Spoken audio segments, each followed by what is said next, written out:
नमस्कार मंडळी, मी निघाली होती डीमार्टला जाण्यासाठी बिकॉज आज मला करायची होती थोडीफार शॉपिंग.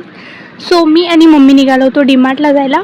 आणि आय डोंट नो ह्या डीमार्टमध्ये शूट करणं का अलाउड नाही आहे. थोडंफार शूट जेवढं करता आलं डर के आगे जीत है म्हणून शूट केलं. मला शूज घ्यायचे होते पण मी ती शूजमध्ये थोडी कन्फ्यूज होती बिकॉज तिघेही खूप छान दिसत होते.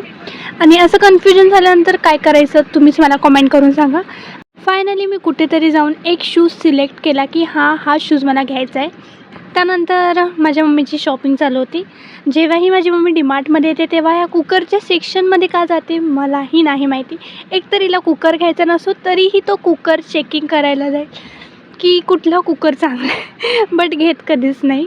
It's okay. सर्व शॉपिंग झाल्यानंतर मग आम्ही घरी जायला निघालो. घरी आल्यानंतर रात्री मग पेटपूजा केली. आज होता माझ्या मम्मीचा हॅपीवाला बड्डे. तर मग आधी आम्ही सर्वांनी जेवण वगैरे केलं. मग त्यानंतर रात्रीच्या 11:15 वाजता आम्ही केक कटिंग केलं आहे बिकॉज दिवसभर आम्हाला टाईम नव्हता. म्हणजे शॉपिंग वगैरे केली आम्ही डीमार्टला जाऊन आणि मग घरी आल्यानंतर जेवण वगैरे बनवलं आणि वडेवर मग केक कटिंगचा टाईम आला.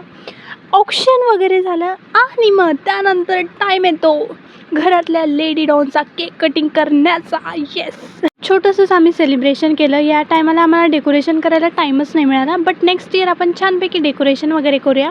आणि हो, व्लॉग जर आवडला असेल तर लाईक करा, शेअर करा आणि सबस्क्राईब करायला विसरू नका. यासोबतच भेटूया आपण पुढच्या व्लॉगमध्ये. तोपर्यंत बाय.